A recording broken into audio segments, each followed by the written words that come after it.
Hello दोस्तों, बहुत समय पहले की बात है। रामपुर नाम गांव था जिसमें लालू नाम का एक आदमी रहता था। लालू बहुत गरीब था और उसे खाने पकाने का बहुत शौक था, लेकिन वह ढाबा या होटल पर काम ना कर कर अपने खेत में काम करता था। लालू अपने खेत में पूरे दिन काम करके भी अपने बीवी और बच्चों का खर्चा नहीं निकाल पाता था। तभी उसकी बीवी पूजा उसे एक दिन बोलती है, जी, तुम हर रोज इतने कम पैसे लाते हो, इससे कैसे चलेगा? और हमने जो कर्जा लिया था उसे हम कैसे लौटाएंगे? तुम चिंता मत करो, मैं कोई नया काम देख रहा हूँ और मैंने सुना है आसपास में कोई ढाबा खुलने वाला है। मैं उस ढाबे पर बावर्ची की नौकरी देख लूंगा। कुछ समय बीतता है। उनके गांव में एक शादी होती है और शादी है तो खाना तो होगा ही, लेकिन जिनके घर शादी थी उनको कोई अच्छा खाना पकाने वाला नहीं मिल रहा था। तभी उस घर का मालिक, जिसका नाम मोती चंद था, वह अपने नौकर से कहता है, सुनो रमेश, मुझे एक अच्छा खाने पकाने वाला चाहिए जिसे अच्छा खाना पकाना आता हो। मेरी बेटी की शादी है। मालिक, हमारे गांव में एक बावर्ची है जिसका नाम लालू है। वो हर तरह का खाना बनाता है और उसके खाने का स्वाद बहुत अच्छा होता है। अच्छा, वो कौन से ढाबे में खाना बनाता है? मुझे बताओ, मैं उसके हाथ का खाना खाकर आऊंगा। नहीं मालिक, वो किसी होटल या ढाबे में काम नहीं करता, वह तो अपने खेत संभालता है। क्या तुम उस बावर्ची की इतनी तारीफ कर रहे हो और वो खेत में काम करता है? कहीं तुम मेरे साथ मजाक तो नहीं कर रहे हो? नहीं मालिक, खेत में काम करना तो उसकी एक मजबूरी है। एक बार आप उसे बुलाए और उसके हाथ का खाना खाकर देखिए, आपको पता चल जाएगा। ठीक है रमेश, तुम इतना कह रहे हो तो कल उसके घर जाकर उसे बुला लाना। सुबह होती है और रमेश सुबह सुबह लालू के घर जाता है और लालू से कहता है, अरे लालू भैया, आपके लिए काम लेकर आया हूँ। अरे रमेश भैया, ये तो आपने बहुत अच्छा किया, लेकिन कैसा काम बताओ। लालू, जहाँ मैं काम करता हूँ ना, वहाँ मेरे मालिक की बेटी की शादी है और मेरे मालिक को एक अच्छा खाना पकाने वाला चाहिए जो मेहमानों के लिए अच्छा खाना पका सके।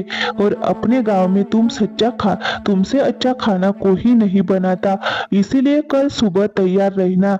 मालिक ने तुम्हें अपने घर बुलाया है। हाँ हाँ भाई, मैं तैयार हूँ। तुम्हारा शुक्रिया, मुझे इस काम की बहुत जरूरत थी और मैं कल सुबह तुम्हारे मालिक के घर आ जाऊंगा। फिर सुबह होती है और रमेश लालू को अपने मालिक के घर ले आता है, जहाँ बिरजू बोलता है, नमस्ते मालिक, मेरा नाम लालू है, मैं एक रसोइया हूँ। कल आपकी बेटी की शादी है, बताइए कौन कौन सा खाना बनाना है। अच्छा, तुम्हारा नाम है लालू? रामू तुम्हारी बहुत तारीफ कर रहा था। लालू, तुम्हें कल शाम तक 200 लोगों का खाना बनाना है। बताओ, बना लोगे क्या? सोच समझ कर बताना। इसमें सोचना समझना क्या है मालिक, आप बताइए कल क्या क्या बनाना है। देखिए, मेरे रिश्तेदारों को छोले चावल बहुत पसंद है तो वो तो जरूर बननी है। बाकी मलाई कोफ्ता, शाही पनीर और कड़ी चावल बना देना और एक दो चीज मीठे में बना देना, लेकिन खाना एकदम स्वादिष्ट होना चाहिए। जी मालिक, आप उसकी चिंता मत कीजिए, खाना बहुत स्वादिष्ट होगा। अब सामान मंगवा लेना, मैं सुबह सुबह आ जाऊंगा। ठीक है, तुम जल्दी आ जाना। लालू अपने घर आ जाता है और अपनी बीवी को सब बताता है। उस पर उसकी बीवी बोलती है, जी देखिए, आपको बहुत बड़ा काम मिला है। कल सुबह टाइम से उठ जाना और उनके घर चले जाना, ठीक है? कल सुबह तुम मुझे जल्दी उठा देना, कल सुबह हमारे लिए बहुत बड़ा दिन है। अगली सुबह लालू उठता है और सेठ के घर सुबह सुबह पहुंच जाता है। अरे वाह लालू, तुम तो वक्त से पहले ही आ गए और मुझे तुमसे यही उम्मीद थी। जी मालिक, मैं अपने काम के लिए कभी भी लेट नहीं करता। आप बस बता दीजिए खाना कहाँ बनाना है। सेठ उसको घर के पीछे वाले हॉल में लेकर जाता है जहां उन्होंने बड़े बड़े चूल्हे रखे थे और खाना बनाने का सभी सामान रखा था। तभी सेठ लालू से कहता है, देख लालू, सभी सामान लाकर रख दिया है, जल्दी काम पर लग जा। लालू जल्दी से खाना पकाना शुरू कर देता है और शाम होने से पहले खाना पका देता है। और लालू जो राजमा चावल बनाता है उसकी खुशबू तो मालिक को रसोई में खींच लाती है और मालिक कहता है, अरे वाह लालू, खाने में से तो क्या खुशबू आ रही है, और राजमा चावल की तो अलग ही खुशबू आ रही है। पूरे घर में तुम्हारे खाने की ही बात चल रही है। अरे ये तो बताओ, खाने में क्या क्या बनाया है? मालिक, राजमा चावल, छोले चावल, अंडे चावल, कढ़ी चावल, शाही पनीर, पनीर कोरमा, पनीर दो प्लाजा, अंडा बिरयानी, पनीर बिरयानी और स्टार्टर में मंचूरियन, पनीर पकोड़ा, अंडा पकोड़ा, स्प्रिंग रोल और मीठे में गुलाब जामुन, रस मलाई और बर्फी। अगर कुछ और रह गया हो तो बता दीजिए। अरे वाह लालू, तुमने अकेले ने इतना सारा काम इतनी जल्दी कर दिया। वाह वाह वाह। सुनो लालू, कल तुम दोपहर में आकर अपने पैसे ले जाना। बिरजू सारा खाना बनाकर शाम को अपने घर चला जाता है।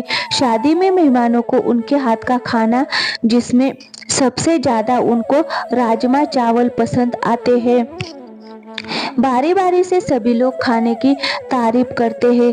अगले दिन लालू सेठ के घर जाता है। अरे तुम आ गए, मैं तुम्हारा ही इंतजार कर रहा था। भाई तुम क्या स्वादिष्ट खाना बनाते हो। कल मेहमानों ने पेट भरकर खाना खाया और वो राजमा चावल वो तो सबको इतनी स्वाद लगी कि क्या बताऊं। देखना, एक दिन तुम बहुत ऊपर जाओगे। ऊपर वाले ने तुम्हारे हाथ में बहुत अच्छा स्वाद दिया है। तुम ये खेती करने के लिए नहीं बने हो। जी शुक्रिया मालिक, सबको खाना अच्छा लगा, ये जानकर मुझे दिल से खुशी हुई है। लो पूरे 10,000 रुपए। मैं चाहता हूँ कि तुम अपना खुद का काम करो, अपना इस खाने के हुनर को बर्बाद ना करो। मालिक शुक्रिया, आप मेरे लिए इतना कर रहे हैं, बहुत बहुत शुक्रिया। फिर रामू अपने घर आता है और अपनी बीवी को सारी बात बताता है और मालिक का दिया हुआ सुझाव भी देता है, जिस पर उसकी बीवी सहमत हो जाती है। इसके बाद वह अपने घर के पास ठेला लगा देता है, लेकिन उसके ठेले पर एक भी ग्राहक नहीं आता है। उसके ठेले सबने उनका बहुत मजाक उड़ाया और अब वक्त गुजरने लगा। अब वह सारा खाना लोगों के घरों में मुफ्त बांटने लगा। तभी एक आदमी उससे कहता है, लालू क्या बात है, ये खाना लेकर कैसे आना हुआ? चाचा जी क्या है ना, आज मैंने राजमा चावल का अपना ठेला लगाया था और आज मेरा इतना अच्छा काम चला नहीं और ये राजमा चावल बच गए हैं तो मैं सबके घरों में बांट रहा हूँ। क्या है ना, मैं खाने का अपमान नहीं कर सकता। वाह लालू बेटा, क्या बात है, आखिर तुमने अपना खाने का काम शुरू कर ही दिया। तुम्हारे हाथ का स्वाद तो पूरा गांव जानता है। अच्छा, तुमने कोई पोस्टर या अपने राजमा चावल के ठेले का प्रचार किया कि गांव में सबको पता चले कि तुमने ये काम शुरू किया है? नहीं चाचा, ये तो मैं भूल गया। मैं कल ही पोस्टर बनवा कर आता हूँ और पूरे गांव में अपने राजमा चावल के ठेले का प्रचार करता हूँ। लालू अपने राजमा चावल का पूरे गांव में प्रचार करता है और केवल 10 रुपए में एक प्लेट स्वादिष्ट राजमा चावल दे रहा था। ये सुनकर तो ग्राहकों की लाइन लगनी शुरू हो जाती है। अरे लालू भैया, वाह, राजमा चावल वो भी 10 में इतना सस्ता कैसे दे रहे हो भाई? बाजार में तो 50 से कम ही है ही नहीं। ये तो स्वादिष्ट भी इतना है। हाँ भाई, क्योंकि मुझे पैसों का लालच नहीं है। 10 रुपए का मुनाफा हो जाता है, इतना मेरे लिए बहुत है और मैं ही चाहता कि मैं गांव के लोगों को इतना महंगा सामान दूं। लो आप खाओ। लालू का व्यवहार और लालू के राजमा चावल को देखकर हर कोई खींचकर आता था। कम समय में लालू बहुत अच्छे पैसे कमा लेता है और गांव में एक होटल भी खोल लेता है। इसमें वो राजमा चावल के साथ साथ अन्य चीजें भी रखने लगता है। ऐसे ही एक दिन सेठ राजू की होटल पर आता है। इसमें वो राजमा चावल के साथ साथ अन्य चीज भी रखने लगता है। ऐसे ही एक दिन सेठ राजू के होटल पर आता है और बोलता है, अरे लालू, तुम यहाँ कैसे? तुम यहाँ बावर्ची हो क्या? नहीं नहीं मालिक, ये मेरा ही होटल है और मैं यहाँ तक आपकी वजह से ही पहुँचा हूँ। आपके दिए पैसों से मैं राजमा चावल का ठेला लगाया और वह लोगों को बहुत पसंद आया।